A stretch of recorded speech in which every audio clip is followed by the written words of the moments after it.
Okay, so hopefully everyone enjoyed the exam.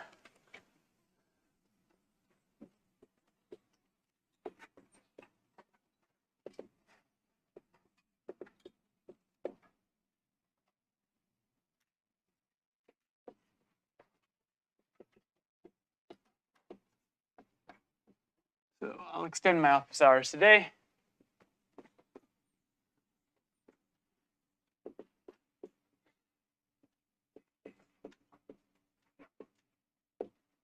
Okay, so I wanted to start saying hopefully you did enjoy the exam. Some questions about logistics with the exam. There should be a version of the exam up on the website for you to redo. If there isn't, we'll fix that. That's the homework. We're going to treat the weekend as this weekend extends through entire spring break from our perspective. And so things will be due at the end of that.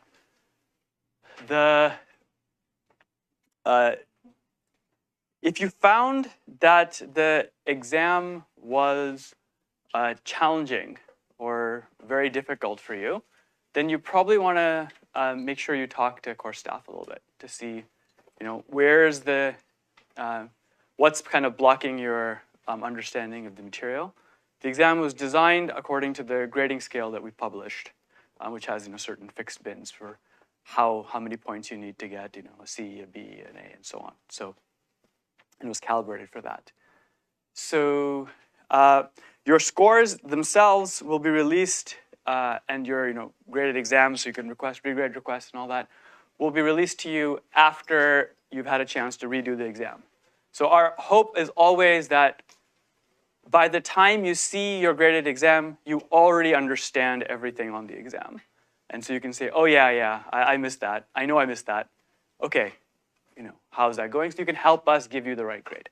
Our goal is always your understanding, nothing else.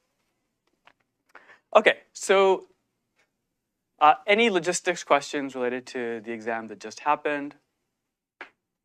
No? Okay, good. Any logistics questions related to the project or anything like that? You should have a chance to really, look through the list of papers, pick something that appeals to you, have your group, and sort of sign up. Because we need the next month, so spring break will end and April will begin. Essentially, most of April, we expect you to be spending significant time on your project, which is a chance to really understand a particular paper or work on a new domain and synthesize that understanding and show that you can do it. Okay, any questions on that? No, good. So now we can start into the topic that we've been building up to a little bit, which is the transformer architecture. So we were already kind of seeing this effect in the questions that were happening earlier. So recall,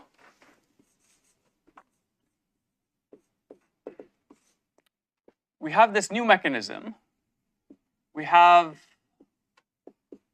the attention mechanism.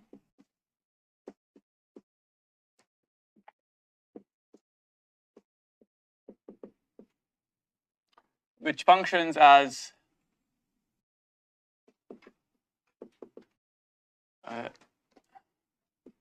differentiable, soft, approximate hash table.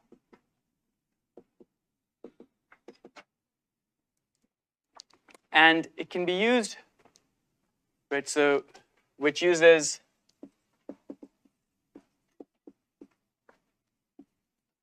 queries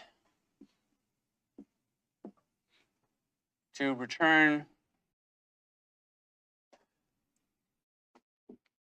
a soft version. So you can think of the soft version as kind of being blurred.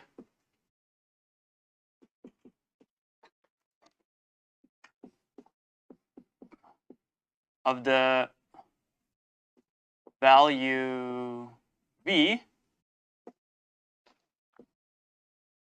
that has key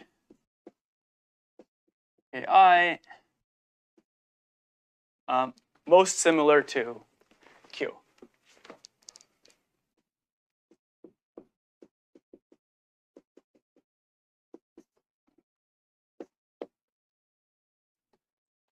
So we have this way of kind of getting access to memory. Basically, we have a way of having memory and a way of accessing some kind of information that exists somewhere else. So, we're introduced in the context of sequence models, where you wanted to sort of look back to the appropriate place. So initially,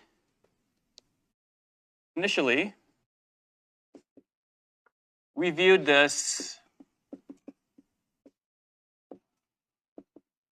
as a substitute for UNet style information.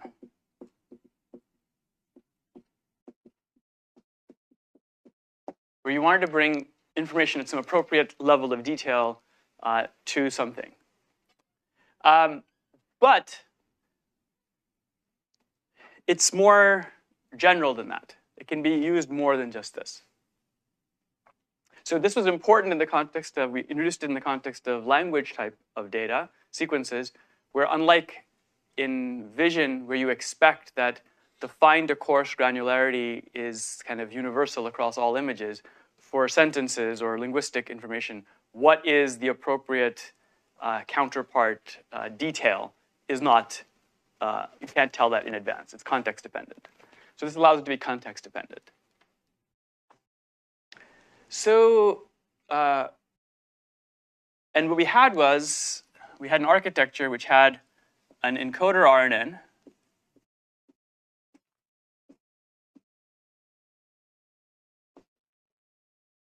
right, that consumed a sequence. And then we had a decoder RNN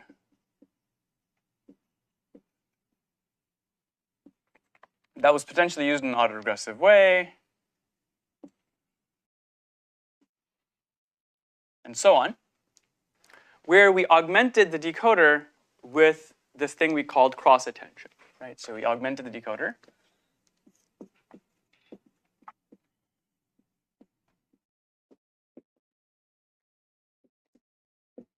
Cross-attention to be able to look up relevant info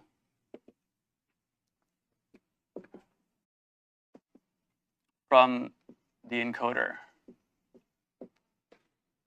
So to do that, we added trainable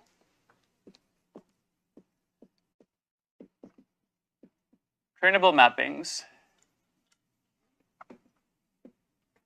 of encoder state, H encoder, to keys and values,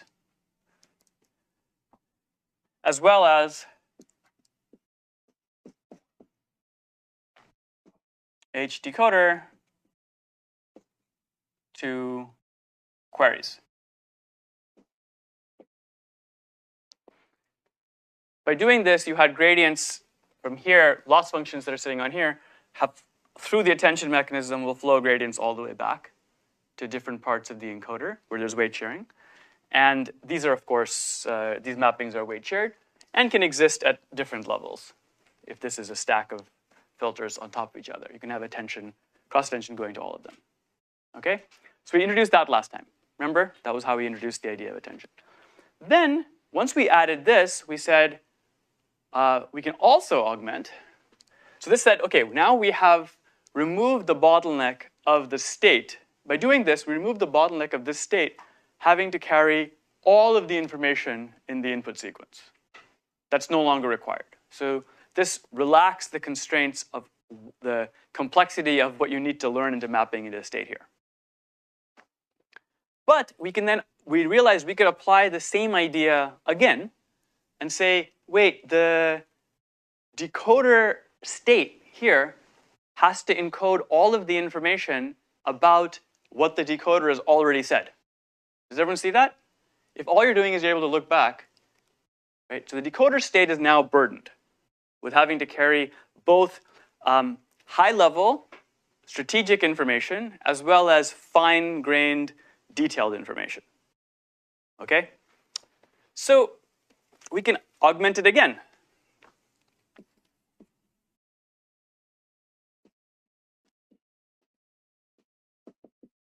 With what we call self-attention.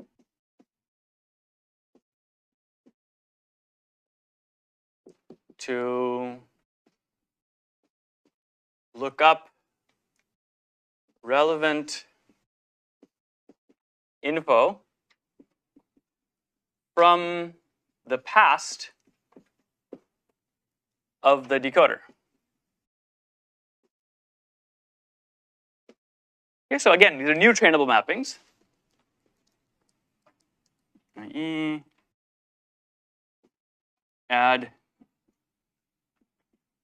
trainable maps H decoder to key value pairs, as well as an additional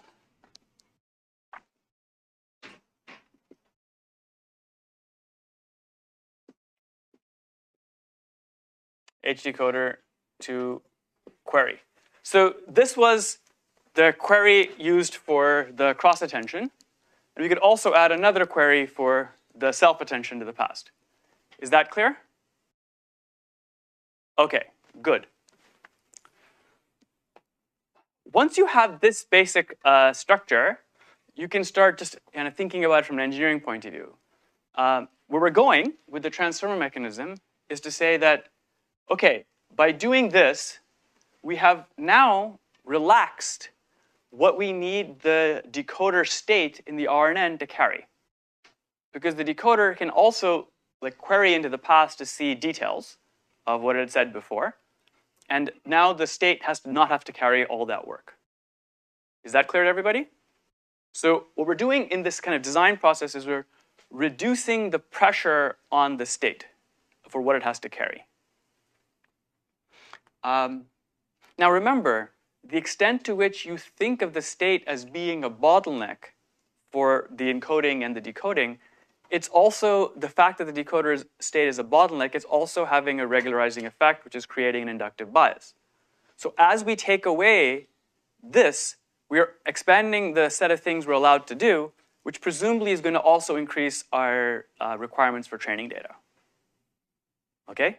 But we're willing to do this because we want to have, we felt, the community as we were doing this was feeling that we really aren't able to learn the kinds of mappings, or even express the kinds of mappings that we want to do for our purposes, for linguistic purposes initially. Okay, so there's one more idea that you can understand before we go to transformers, which is useful to understand. So when we think of it using the analogy of the U-net,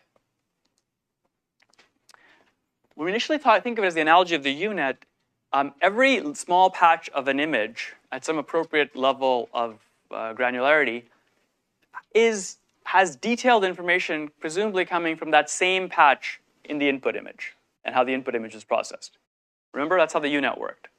So it was very clear that local information was in one locality. Okay? That the local information that was relevant was in one place. Now, for linguistic data, for linguistic problems in particular, it can often be the case that the relevant information that you want is actually in multiple places. Okay? Because, for example, in linguistic problems, you have, so think about just something very simple like conjugation, right, of verbs or nouns. You can often have at least two different things that you need to know, number and gender, right, to get the right conjugation of something. Like, how many things are we talking about? What gender they are. Also, like, which person they are, whether it's acting as a subject or an object. You see how there's different dimensions of information that are all relevant to understand how you're going to particularly realize a given word in many languages. So, and then, for example, if you think about it in the context of English, where you have the distinction, right? It matters, another thing that matters is, has this thing been introduced before or not?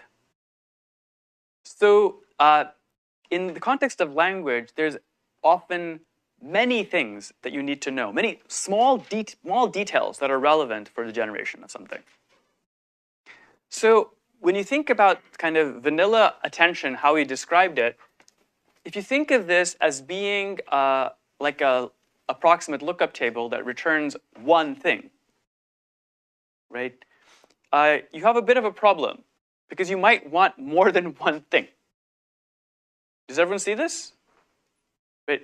Having every step only be able to look up one thing is kind of a problem. So, of course, you have multiple ways of doing it, right? You could, for example, expect that different layers at the decoder will each do one lookup and look up the different relevant piece of information. So each will do like a different lookup. But it's also interesting to think about allowing one layer itself to look up many things. Is that clear? Just as a general thing. So this has a very simple idea. It's a very simple conceptual idea. And it manifests as something which is called multi-headed attention.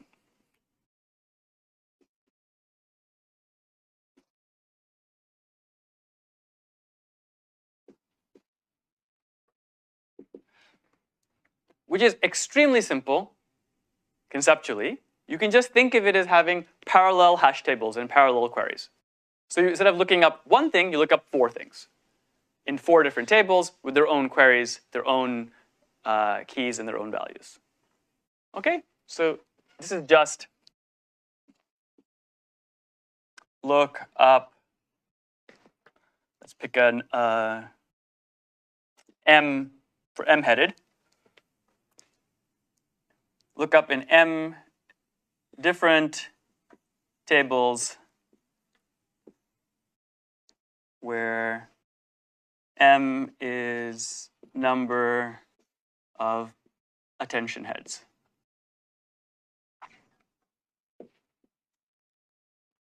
Okay? So again, I want to emphasize something. When you have multi-headed attention, you have M such different differentiable soft approximate hash tables that are being used when you use an M-headed attention module. And it returns M different things to you. You can then combine them. Each of those M things is, of course, its own, like, soft version of the different values that were put in. Okay? So remember, from the perspective of our motivation, we needed them to be soft versions with some kind of blurring so that we would get good gradients that would allow us to move things around. But what that means is that different pieces of information can combine in 2 different ways. They can combine through this blurring as a superposition. Remember the softmax is doing, you have the softmax which creates weights, which you then use to take a linear combination of values. So that's one kind of combination across many things that can happen. And then multi-headed attention will allow different heads to look up different things with their own different combinations. Yeah, question? So if we initialize badly, then would you have a guarantee for that M values to converge to different things? Or they're gonna return the same value? Yeah, it's a great question. So I'll repeat the question for the recording. So the question is, if you think about initialization of multi-headed attention, right? If you really want to look up different things, you have an issue of symmetry breaking that you have to solve, which is that you need the different attention heads to actually learn to focus on different things, if that's your goal. And is there a challenge with initially, for example, all of them being in alignment with each other and looking at the same thing? The answer is yes, that's always a real problem, right? But it's related to the symmetry breaking you have to do everywhere in your networks, right? You need everything to start to be able to do different. You need different activations to begin to have different things in them than the others. So the hope is, and how people deal with it, is they use a random initialization, and the idea is that, well, it won't all converge to the same thing every time. Also, judicious use of normalizations is important here. Because if, for example, you're having these trainable mappings, right, that are generating these things, if it turns out somewhere that one of something is running away, some input is running away and becoming very loud, right? Then these trainable mappings will also make the corresponding key potentially very loud, as well as the potential value very loud. And that might end up occurring across all the different attention heads. Right? Because big input through a linear map is generally going to be big, right? And so you need to have normalizations of the right kind to prevent this from happening, which then make everything focus on the same thing. So we'll talk about that when we talk more and more. We kind of walk through a little more of the details of how this is used architecturally. But I want to make sure everyone understands this idea. Yeah, first question? Great question. The question is, when we think about the m different attention heads, do we use the same query or do we use different queries and different key value pairs? The answer is you typically always use different queries and different keys and different values. Just think of it as m parallel attention mechanisms, each with their own tables they're looking into and with their own queries being used to do the lookup. And those different tables are populated with different mappings to different keys and value pairs. The idea is to allow them to begin to specialize in some task that they need to do that's relevant for the problem. Questions? Yes.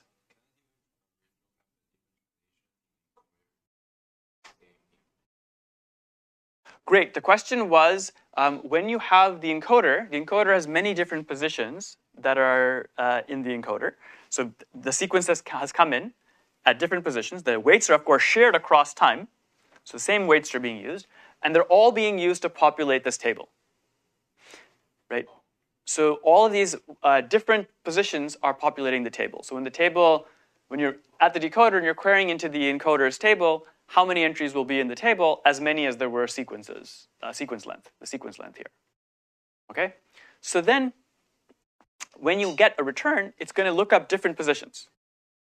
Now, one of the issues we brought up last time was the idea that, as described initially, this has no sense of actual absolute position in it, right? So because you have weight sharing that's happening here. So one of the things that we talked about last time was that you can give the input a sense of time. And the way that you give the input a sense of time is you can use what's called global position embedding, where you create the hands of a clock, effectively, and you add the hands of the clock in. Okay? If desired, we can talk more about that, but I just want to make sure that everyone understands the idea. So now position is simply one aspect of the input that you have to learn how to appropriately encode as the encoder is learned. And now the query that you put in might actually tune into, for example, relative position information. Right? That's what you allow the query to learn that in the mapping. So the query might be asking for a specific position on some specific head, or it might be asking on something that's completely context dependent about the words, for example, on a different head. Like asking for, hey, for this particular object, what's the gender? Kind of trying to get access to that kind of information. So it's, the different heads can definitely look up different positions here. They could be different positions because of the differences in the inputs, the difference in what you're trying to do, but also because you have a position embedding, it could be different positions. So actually, multi-headed attention is a very good time for me to talk about one other thing. So I might as well, since you brought up like different positions, let's just talk about it right now. So aside,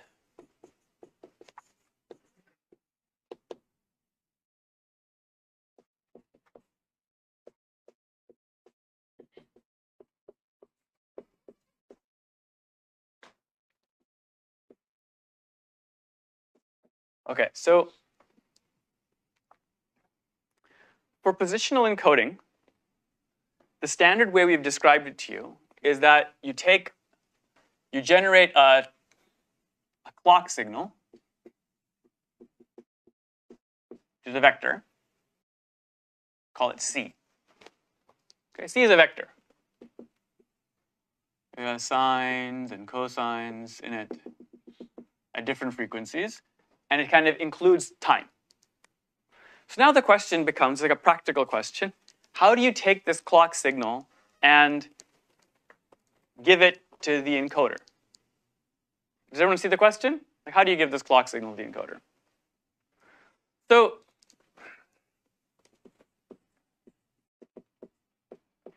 choice one, okay? You take the regular input and you append the clock signal, and you make a longer input. Append. Okay, that's the obvious thing to do. Everyone understand this one? Whatever your input is, append the clock. Great, new input, feed that in. What's wrong with this? What's wrong with this is that you have increased the dimensionality of the input, and you're going to have to learn some, MLPs and weights, and so you've got a lot more stuff that you have to learn. All of which to capture time. Okay, it's a bit of a trade-off here, right? There's a lot more freedom, a lot more parameters, without necessarily these additional parameters aren't necessarily adding any nice inductive bias of any kind. Okay, so that's a problem. So you have another choice. Okay, which might initially strike you as being weird. It's totally fine for it to strike you as being weird. We just add them together. Add.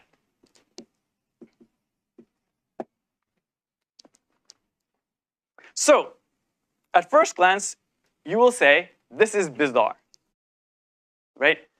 Why would you want, like, if you think about adding time to an image, right? You wouldn't say, let's add time to so your natural way of adding time to the image is take the image and put time below it, right? This is saying, take the image and superimpose time on it. Okay, yeah. The shapes work?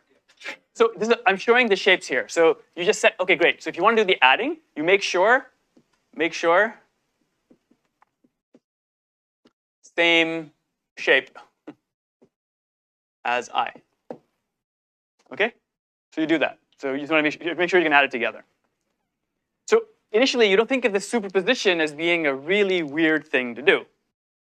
Like, why would you just add them together, superpose them? And so a part of why you do this, why this is a not crazy thing to do, is it definitely, so practically it saves you parameters. Right? You have fewer parameters now. But the other reason this is not crazy is you think that, look, this clock signal, it's really moving about in a very different way in this space. Right? It's not, so when you have high dimensional spaces, there's lots of freedom in high dimensional spaces.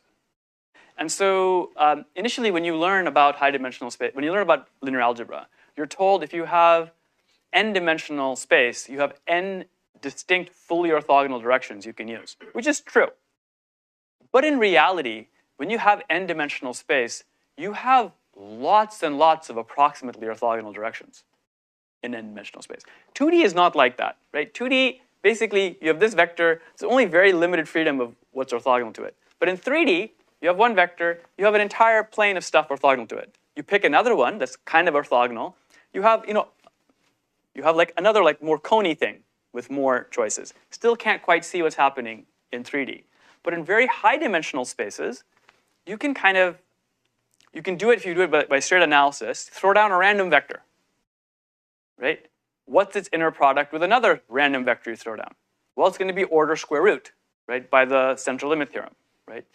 n things, random, multiply, add the CLT on the sum is going to be order square root. Square root relative to n is almost nothing, which means it's orthogonal. Everyone get that? Two random things thrown in high dimensions. Okay, great. Now throw another one down. It's going to be orthogonal to each of the other two by the same reason. But union bound, it'll also be orthogonal to both of them with high probability. Okay? And you can keep doing this. Right? And so you can throw a lot of stuff down and it'll still be all approximately orthogonal to each other. This is a property of high dimensional spaces, that you have far more than n different approximately orthogonal directions that can exist simultaneously. So there's a lot of room relative to inner products to have degrees of freedom in high-dimensional spaces. Because of this, things that are kind of incoherent to each other, like a clock and the input, you can kind of stuff them in, throw them in together. It's fine. Okay? So this is a reasonable choice. It's not crazy. Not a crazy thing to do. And so this is actually what people do, is they add. Okay? Great. Once you have this perspective, it's also good to remember there's another way of doing it. So this is called like global position embedding.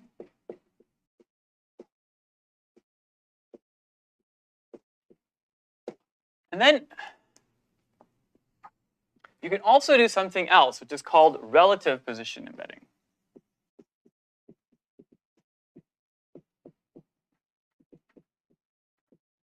And this will be discussed a little bit in the discussion. That'll happen. So how can we understand relative position embedding? First, I'll describe it to you, and then we'll understand how this has anything to do with the first thing. Okay?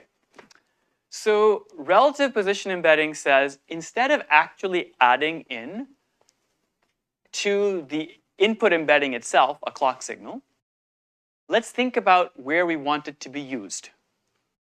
Okay?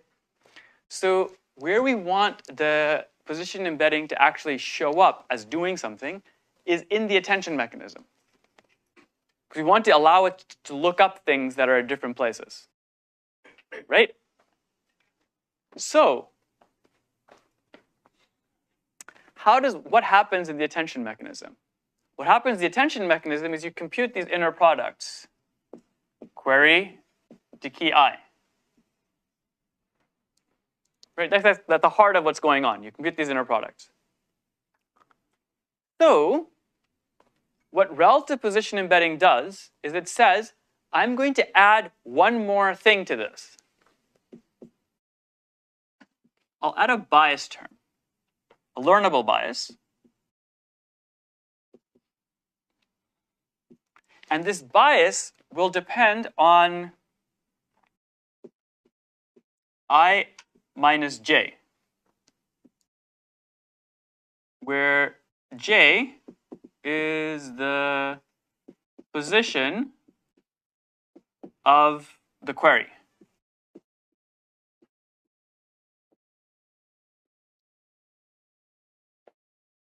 So what do I mean by that? What it means is that there will be, for this attention head, a set of learnable biases for every relative position that exists that will basically be, think of it as putting a thumb on the scale. It says that for this attention head, I add a little bit of a bias to this score, so I'm more likely to pick things in certain places than others. This is learnable. Okay, do you see how this is also a way of kind of getting access to position?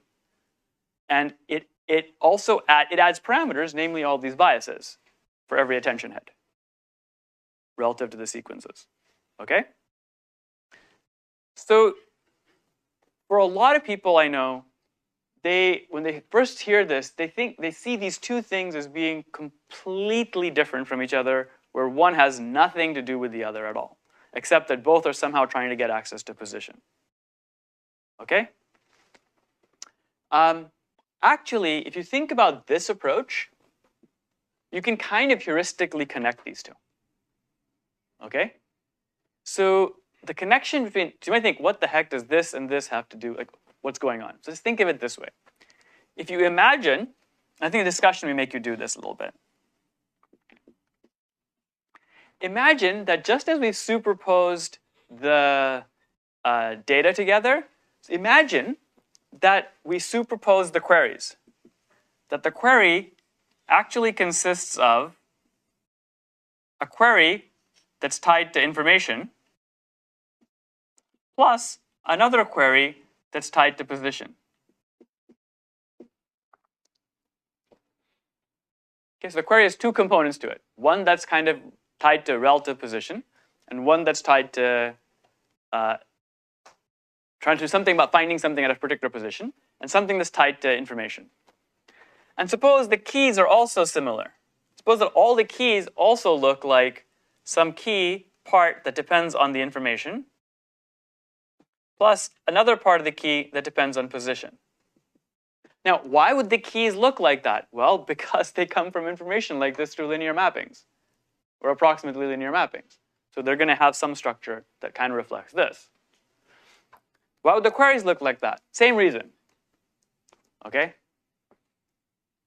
Or you can just think of, we assume the queries look like this. Right? So now if you look at the inner product between these things, right, if they came from this is all choice from choice 2, what you're going to get is you're going to get 4 terms. Do you see that? There's 4 terms that come out here. Right? You get information with information, position with position, position with information, and information with position. So we said that, look, in high-dimensional spaces, maybe these two are in totally different directions. Okay? So if you assume that all the cross terms are like 0, like just force all the cross terms to 0.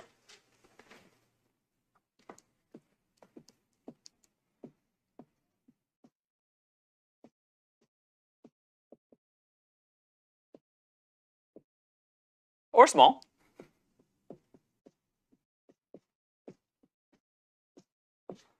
Then what you're going to get is you're going to get 2 things.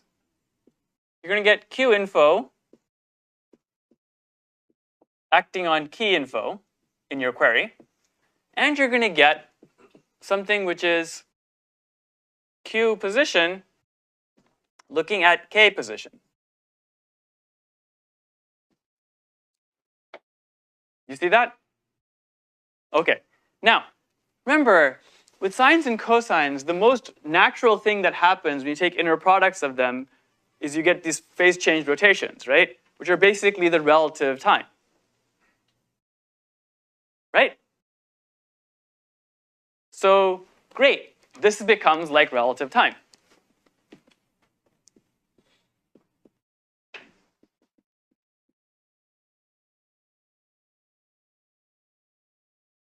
In some way. So, you say that, okay, instead of asking and hoping for all this to happen, or expecting this to happen from this embedding, just build in something for relative time and be done with it. Do you see how, like, this approach and this approach are not completely unrelated? They're related to the same kind of things. Because effectively, once you do this, and you do the sine cosine stuff, you're already kind of biased towards learning relative time stuff anyway. So you just make it be relative time.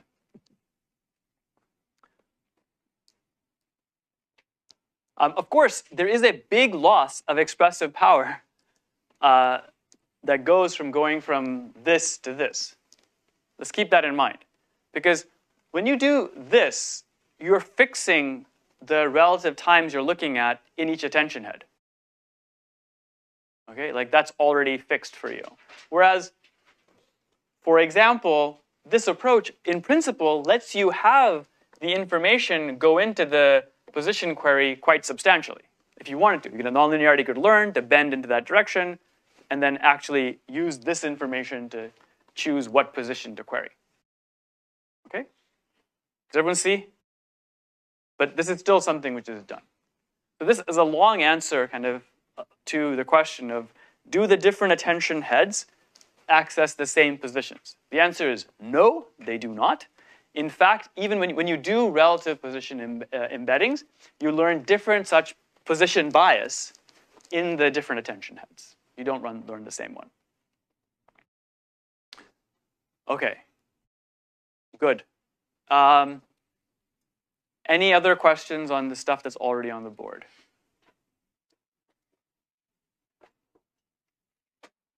Okay, great. Now that we have this stuff worked out, we can come to transformers. And so we say, okay, we now have the capability of looking up into different positions what's going on. We know that this is reducing the pressure on even further, this is reducing the pressure on what the state has to carry. Okay? Now, we can ask the minimalist question, which is, how big of a state do we need? Now that we have alternative methods for gradients to flow and information to flow. And so that, in hindsight, leads to the natural question of what would happen if you made the state go to 0? Like have no state at all. Does everyone see how, kind of from an intellectual perspective, understanding that you're able to reduce the pressure on some particular task, some particular part of your system, leads you to ask the question, how much work does that part of the system actually have to do? And to study that question, you have to be able to say, what would happen if I removed it completely? Right? This is like standard engineering thinking in approaching a design. And so that leads to the transformer paper, which I will erase this stuff to make sure let me just erase this stuff. Keep this on the board. Let me erase this, because this is like a detail. And then I'll move this over.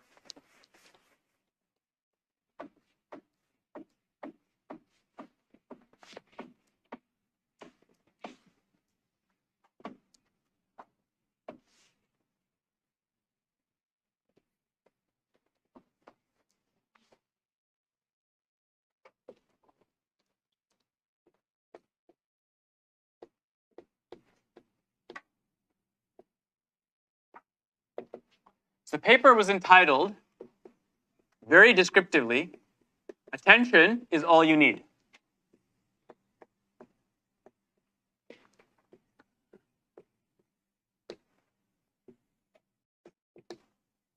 I think it's 2017.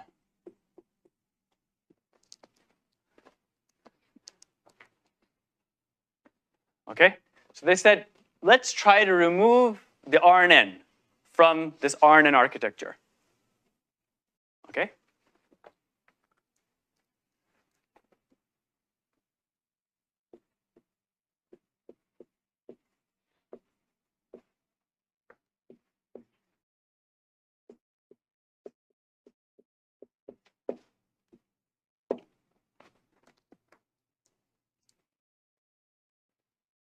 So why are they called transformers, right?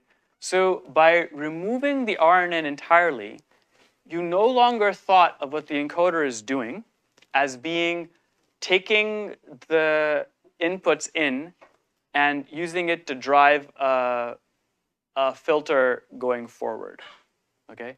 Instead, it was saying, so it removes the emphasis on the state. Like the state is no longer the interesting thing. But the filtering part is still there, okay? So now you think of the encoder as simply taking the input sequence and transforming it into another sequence, which is further transformed into another sequence, which is further transformed into another sequence, is going up in a causal way, right? It just becomes viewing it as a stack of filters transforming the sequence and not as something which has a state. And so this is saying, let's just focus on that aspect. Let's not worry about the fact that there's any state. And so the key idea was, we've already talked here about how we augmented the decoder RNN with cross-attention first to get the memory. And then we said, hey, we can also do self-attention here. So what they said is that, look, I already did self-attention and cross-attention in the decoder, because I need to know what I said last, maybe further back in the sequence, that's the self-attention. And I need to know what was going on in the encoder, that's the cross-attention. If I'm going to try to remove the state here, right, I still need a way to access what happened in the past. Does everyone see that? Because it's still relevant. It is a sequence after all. So do I have something on the board that lets me do that? And the answer is yes, I have self-attention. So what you do is, if you want to, you can think of it in two ways, or two steps. You can say, first, you just kill all the state on the decoder. And you say that, OK, I can remove the state on the decoder entirely. And then you say, well, I can do the same operation on the encoder. I can kill the state here, too, right? By using the same thing I did at the decoder, which is self-attention.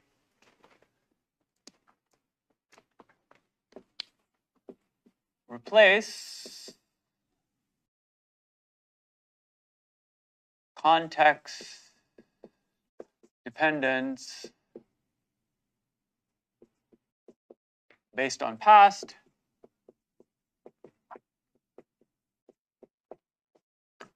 with self-attention.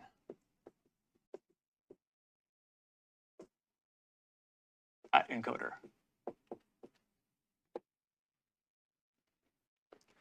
So now we should talk about how do you do this? What does this mean in terms of specifically how do you make this happen? Okay, so now we're going to talk about it at a level of detail. The idea is that I want to have processing of a sequence where all dependence on the past is instead going to be captured by self-attention. Does everyone understand the idea for the encoder? So now you have to put things together. So the design almost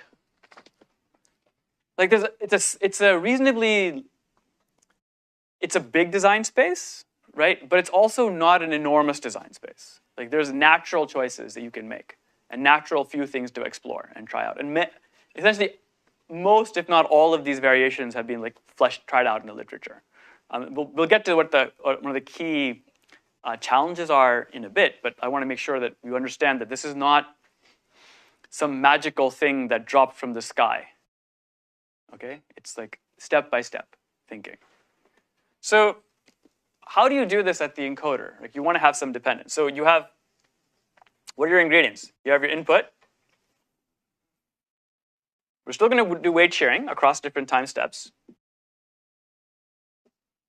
Okay, we have input, and we'll have another block. We can just call it another block, which is multi-head attention with M heads. Okay, so the M heads will return M different things.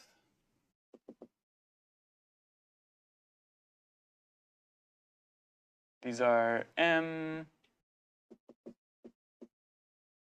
different responses. To what? To M different queries.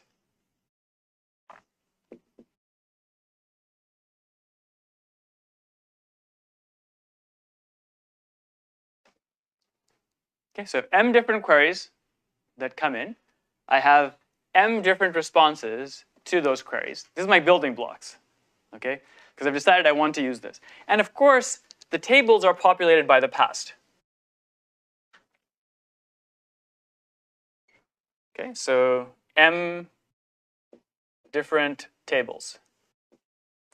So what do we need to do? Right? First, we need to be able to hook these things up. Does everyone see you have to hook these things up somehow? So we just somehow take the input from whatever the lower layer is. Because we're talking about replacing the RNN structure. The RNN structure had an input from the lower layer, did something, and sent stuff up. Right? We're just going to replace that. We're only going to use M-headed attention. So what do we need to do? We need to hook the input to the queries. You see that? Basic. Have to hook the input to the queries. Great. What's your default way of hooking something up? Put a trainable weight matrix in there. Right? So we can do that. Let's see if I'll follow. I want to follow the strategy that's actually done. Let me see if I got this. Because I don't want to make it too hard. Yeah, okay. So take the input, weight 1, all the way up to weight M, and now I have queries. Good? Everyone clear? What more stuff do I have to hook up? Right? To get this mechanism to actually work, I need to actually also have key value pairs in here. Is that clear? I need to have key value pairs? Okay, great. So I have to take this input, and I have to have, so these are WQs. I have to have WK1 through WKM. And I need to also have W value 1 through W value M.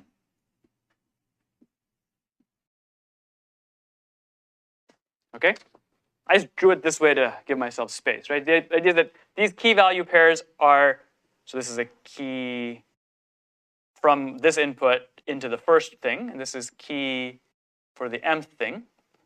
This is the value for the first thing, and this is the value for the mth thing. So now I can stuff all these things into the multi-headed attention. Of course, the multi-headed attention is going to be looking at everything in the past, so there will be key value pairs from everything in the past in here. Is it good so far? To everybody? Okay, good. We have this. Now, what more do I need to do? Well, I need to actually generate something that goes up. Right? Something's got to go up, right, to the next thing. So what do I have to work with? I have these m different things and this input to work with. Right? I need to generate an output. Something that goes up. Okay. So what should I do? Well, I have a few different things I can do. Remember, we talked before in the RNN context itself that we want to avoid the problem of dying gradients through anything that's deep. Right? Now, the cross-attention, the attention mechanism is creating horizontal paths for gradients to flow. Right? We still need to have vertical paths for gradients to flow. So we wanted to use the residual idea. Okay, so I'm going to add something that will go like this. Up. Right, kind of in spirit. I need to have some residual path. And now, my first choice of what to do, minimalist choice, would be to say, okay, I have this input. I have these inputs. I feed the whole thing into an MLP.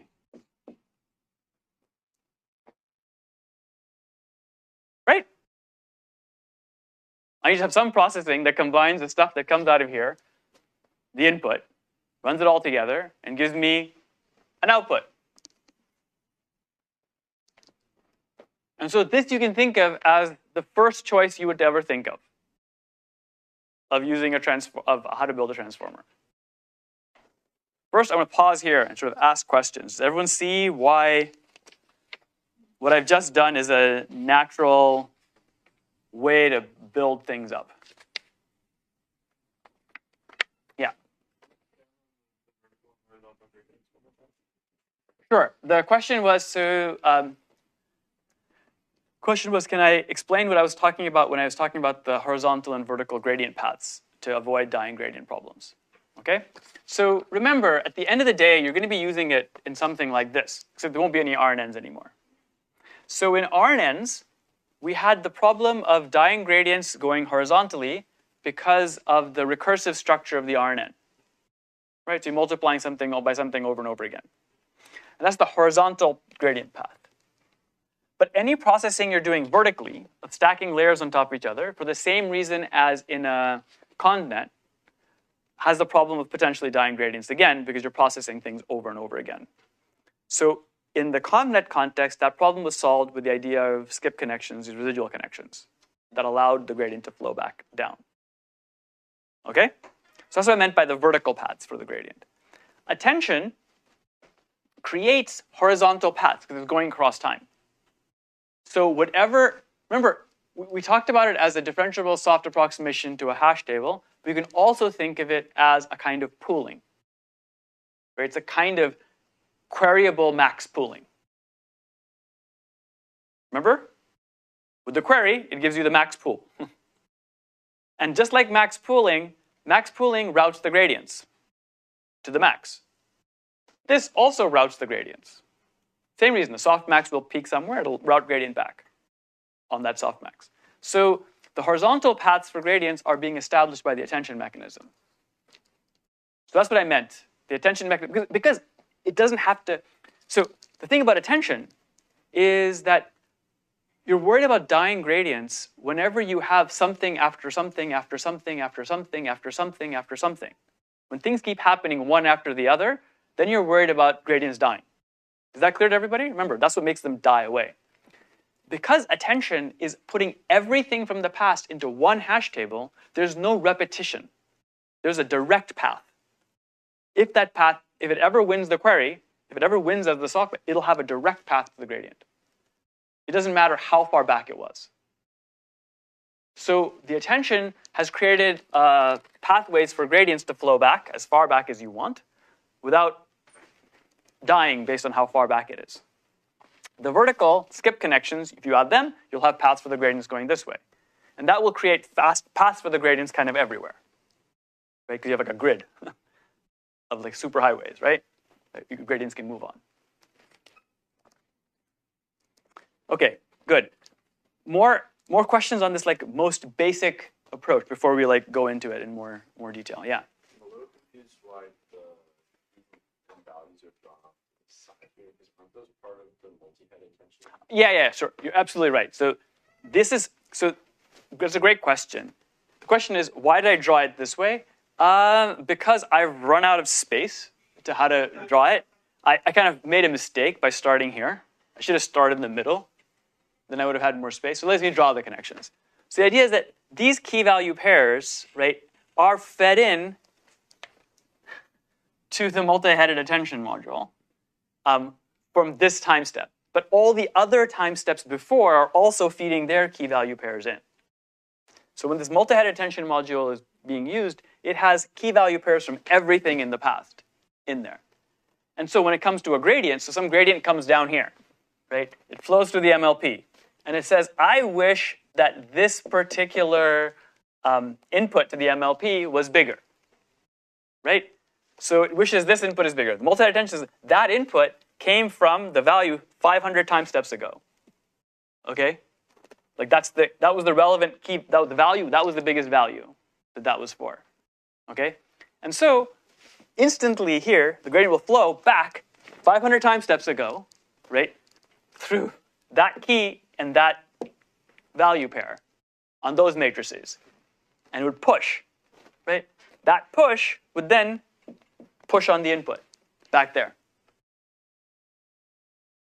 Okay? So that's what, so yeah, the fact that these are connected up into here is very important. Yeah, question?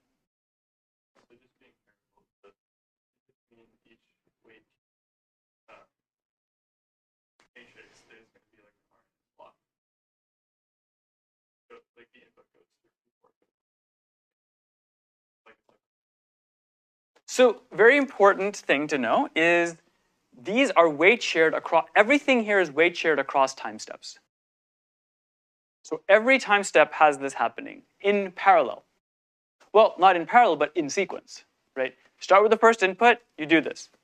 It creates a key value pair for all the attention heads and generates a query. Of course, the only key value pairs in at the first time step is this one.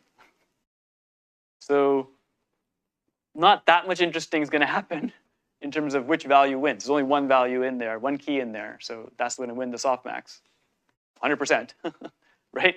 And that will pop out here. The MLP will process it, and you'll go and pass it on up. Then the next time step happens. Again, all these weights are shared. You run it again, you populate the key. Now there's at least two things in each of the hash tables, right? One of them is going to win the softmax. The gradients will pass mostly to that, but also to the other a little bit, right? And so on. So there's no state being passed from one time step to the next. There's only memory that is growing. Okay? So in a way, if you think about the RNN architecture, the RNN architecture was inspired by infinite impulse response filters. Infinite impulse response meant that they are allowed to depend on the entire past. But you need to have that dependence on the past be somehow compactly representable. So in IIR filters, the compact representation was through the bottleneck of state. Okay? So you had state was the bottleneck, and you made this entire infinite past have to flow through this particular state to be relevant. The attention mechanism creates another way to allow things to depend on the infinite past, where the structure comes not from state, but from the softmax mechanism being used to create the linear combinations. So the attention mechanism is a fundamentally nonlinear, because it has the softmax, approach to thinking about infinite past time in a way that is not completely arbitrary, right? It does have the same way that an RNN builds from IR filters, having a very structured way to look at the distant past. This also is a very structured way of looking at the distant past, but it's different. So it's a very interesting thing, actually, that this is different. So it comes out naturally in thinking about this, but this particular mechanism doesn't have a natural counterpart by itself in traditional signal processing of looking at how to think about the past. In part because traditional signal processing has been largely growing from linear operations that you can do. And so this particular style of creating a way of looking at the infinite past is fundamentally nonlinear because of the softmax. Okay? So that's why a lot of people are we hear some people being very excited about attention and transformers. That's one of the reasons for the excitement, is it's all the nonlinearities before were always about kind of shaping the functions and allowing yourself to have greater approximation. But they weren't capturing dependence on the past in a fundamentally nonlinear way. This is dependence on the past in a nonlinear way, which is interesting. Okay, so again, questions on like how you would come up with this basic design, what's going on. Let's make sure we understand that, then we'll refine it. Yeah. I think based on what we just talked, this has also been causal, right? The previous content can suggest to Yes, it's very causal. It's just like the encoder RNN is causal. This is also causal, because it's only the past that you're allowed to query. You're not allowed to query the future. So the time the difference tables is just growing, like with time. Yes, so the size of these tables is growing with time as you run this encoder. The weights are shared, but the size of the table at later time sequences is much bigger than it is at the beginning. So again, what happens is, in an RNN architecture, you didn't have to think about how long, setting any max size on the past. Because in an RNN architecture, the past can be any length you want. The bottleneck of the state takes care of the infinite past. The past very long ago can't have that much of an effect in RNNs. But in the context of transformers, you do have to set, so for practical reasons, some kind of limit on how long the past context is allowed to be. Because these tables just get bigger and bigger and bigger and bigger and bigger. And processing that will never, won't fit properly in memory. So you have to just set a limit. So there's a context length limit. We'll talk more about the complexity issues here, which is really one of the key things with transformers. But I want to acknowledge that. So in that sense, it has a finite sliding window that it will use. At some point, you'll drop stuff in the far past off from the table. Yeah?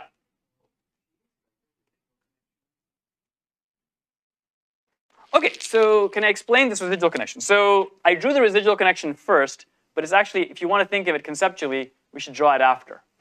Okay? So I just want to have something that processes the input and the output of attention. So I'll put an MLP with learnable weights in here. So far, so good? Great. Now I'm worried, I'll keep stacking these on top of each other. I'm worried about dying gradients. See that? So then I'll add a residual connection.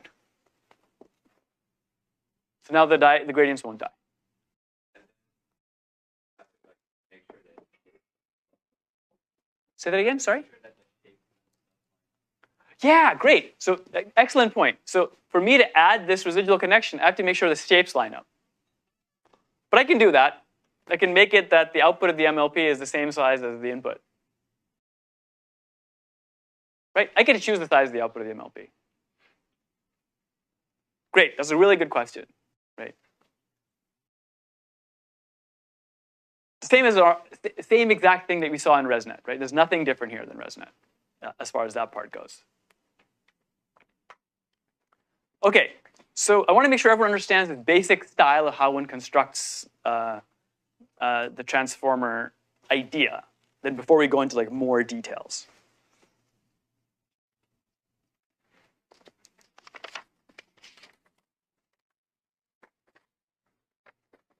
Anyone with more questions about this before we go into more details? Yeah. Maybe I don't understand how deep. Is the MLP just like arbitrarily deep? It seems like if you just have like one layer to mix it all up, and get it like all together, like you really need to have the residual connection. Ah, good question. So remember, the question is like, how big is this MLP? So this is like a design choice. But remember, we're talking here about replacing one of these blocks in this RNN stack. Everything we're talking about is one of these blocks. Okay? So what's happening is that we're going to then stack many of these blocks on top of each other. Same thing we did in ResNets. So in ResNets, remember, you stacked FIR filters with nonlinear transformations on top of each other over and over and over again. 152 times, right? Before you then did a global average pool or whatever and did your classification. Same thing is here. We're stacking these on top of each other. We'll go many times down, many stacks. So because we're doing many of these stacks, we are worried about the gradients coming down from the top. So that's why we're worried about, well, that's why we added this residual connection. The same reason as in the ResNet. This is like one block. There'll be another one on top of it, another one on top of it, and another one on top of it. Okay? Yeah. Ah, great. That's excellent, right? So you're like, okay, wait, we aren't using layer normalization, so we're afraid of blowing up gradients as we go up. Right? So we should add a layer norm. Right? So the question is like, where do we put the layer norm? Right? And what do we mean by layer norm here? Right? So we have to put some kind of normalizations in. So if you think about where we put you have many choices, right? You could stick a norm, for example, you could stick a layer norm here. Right? Totally reasonable place to put it. You could also stick it on over here after the residual. Lots of choices. So now I'm going to like talk more about like how this stuff is like some actual ways of doing it in practice. So this is like one approach. You can consider this like you can think of it as transformer style zeroth design. Okay? Just simply putting the ingredients so you have, so for example here we put a layer norm. All the ingredients you already know and understand, let's throw them down, right? Put them together and see what happens. Now I'll talk about like how do we, for example, in the attention is all you need paper, what did they do? Like in terms of this choice. But I want to make sure everyone understands the idea. The key ideas are already all present, right? Everything is like next is a level of detail and refinement to make it a little bit better, to work better in practice. And experimentation is required. Okay? So, what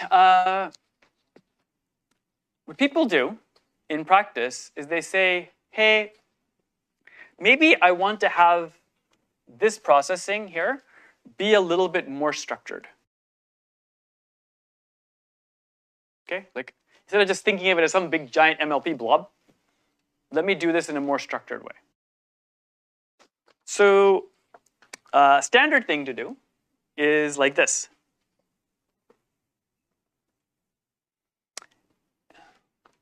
Let's refine this now. So instead of just putting in one MLP,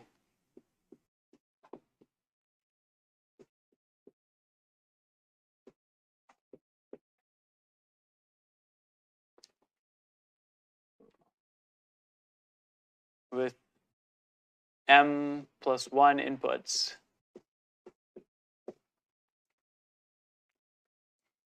maybe we can do this in stages and think about, there's really a question of where do you put in the nonlinearities? Right, it's really the question, like where do you put in the nonlinearities? Right now, the way I've described it is you could have put, so everywhere I've put these weight matrices here, you could just put MLPs here with their own nonlinearities, right? Some generic transformation. But one of the things that people realized when they were doing it is that maybe we can try to, we saw this already when we talked about convnext, right? We talked about convnext, we said, hey, this was actually inspired by transformers, but we talked about it first, was that maybe we can be more judicious about where we put the nonlinearities. We don't have to put them everywhere, right? We just can put them in a few places and they'll do the job. So we can keep these being linear mappings. Multi-headed attention by itself has a nonlinearity fundamental to attention because of the softmax. So it already has a nonlinearity in it.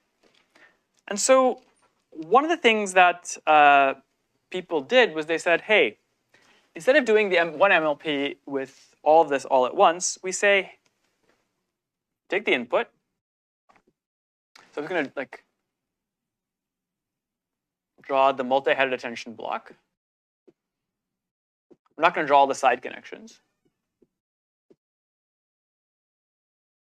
When I draw this input going into multi-headed attention, you should think of this as including this, this, and this. Like all of this stuff, I'm just calling multi-headed attention. Is that clear? It's all the stuff, all the learnable weights associated with multi-headed attention. All those linear mappings, everything is going to call multi-headed attention. Right? Including the access to the past. Like all the past is accessed in here. Like all of that, just included, call it one thing. So I have this thing, and this thing generates M outputs.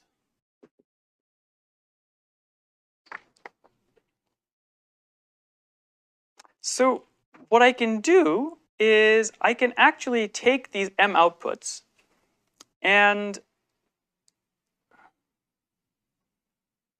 like just right here, I can make this thing's size be such that I can layer norm right here. And I can add a residual block right here. So I can just do a little piece where I just say, instead of just doing an MLP all at once, I can do it in kind of two parts. First, I just query, take the query, returns the query, normalize them, and then add the residual part right then. Which would seem a little weird.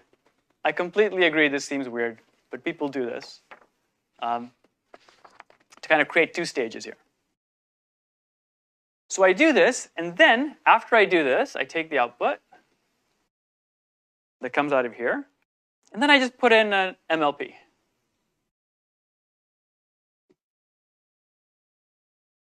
With one hidden layer.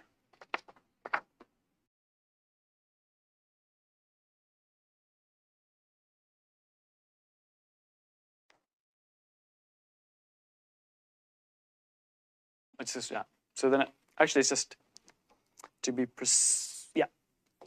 So MLP with one hidden layer, and this has a nonlinearity.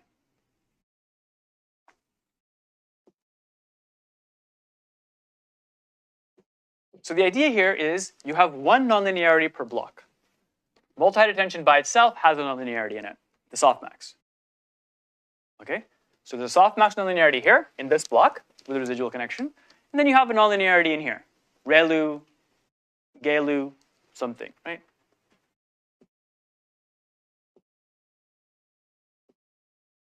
inside of here.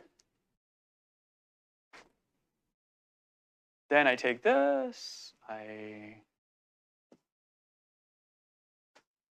put a layer norm here, and I do a residual connection.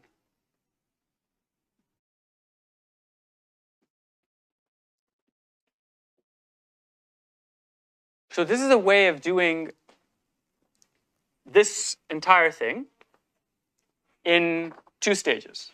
So I have 2 residual connections inside in the block. Is that clear to people? It's like just doing it in 2 steps. I think I drew it a little bit not accurately. So let me draw it more accurately.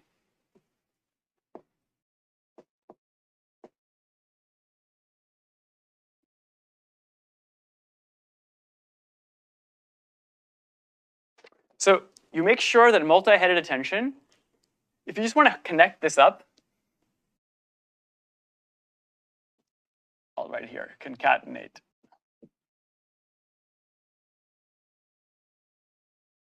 Sorry, let me draw it more accurately. This is, I think, how they actually did it. What does this mean? You have to choose sizes for everything. Okay, this is the size issue. Whenever you have an excellent point, actually. Whenever you have a residual connection of any kind, sizes have to match. Is that clear to everybody?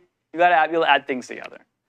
So when you decide to split it in this 2-way, certain design choices happen for you. By saying that you're going to add a residual connection to the output of the nonlinear thing, multi-headed attention, it tells you that you're getting m outputs here, and you want to add them to the input. So there's 2 natural things you can do. You can take those m outputs, and all of them have the same size as the input, and just linearly superpose them together with the input. That's one choice, to get the sizes to match. Is everyone clear? That's kind of weird because we just finished saying that we want to have the different inputs kind of be useful, as the different outputs of the multi-headed attention be useful for possibly different things. Simply superposing together would then have to force some kind of appropriate orthogonality or something else to happen. So not necessarily the right idea. Instead, what's the other obvious choice is concatenation. Take m different things and concatenate them together. That's what you do. But that tells you that each of them has to be 1/mth the size of the input as the output of multi-headed attention. So great, that sizing is taken care of for you. Add them in and then normalize it to prevent this from becoming too big or too small. Oftentimes, in the context of when one uses transformer architectures, oftentimes this normalization, one even skips the debiasing parts. It's just scaling. Many times people in transformers don't worry about the removing of the subtracting a mean or anything. Just change just scale it. So that's one of the choices always when using the norms. Why? The scaling is what's dealing with exploding and decaying stuff. So you stick this in, add it together, scale it, make sure things aren't getting too big or too small. And then, again, pass it through an MLP with one hidden layer. So you get piecewise linear functions of this new input. Get passed up. This has a piecewise linear for ReLU, right? Piecewise soft with the GELU. Pass it up, layer norm, and send it on up. Now the layer norm is going up, which means this input can be thought of as being normalized. Right? If the input is sort of thought of as being normalized, that's nice because it tells you that these matrices you're learning for sending the keys and values are also not going to have crazy sizes of the inputs and outputs going in, which is nice, plays nice with multi-headed attention because multi-headed attention is doing inner product similarity. So having things get really big or small is bad. So normalization is a good idea. Okay? So with that, I have told you the basics. I'll leave you with some final comments and questions which is next time we'll talk a little bit more detail for the decoder side. We just talked about the encoder side. But honestly, with the style of description I've just told you of how you built the encoder with basic ideas, you also should know how to do the same thing for the decoder. Follow the same strategy for the decoder. For the decoder, you have one more box, right? Because the encoder has only multi-head attention looking into the past. For the decoder, you also have a second box, multi-head attention looking into the encoder. Right? So you can imagine what you would do. Like it's not a surprise at this point, hopefully, of what you would do. Yeah, so I'll continue next time and then talk about how one uses this in some contexts. Okay, so that ends lecture. Enjoy your spring break, everyone. If you have questions about lecture, come up, ask it on the board, then we'll go to 258 Corey. And because there were no office hours on Monday, I'll have a longer office hour today.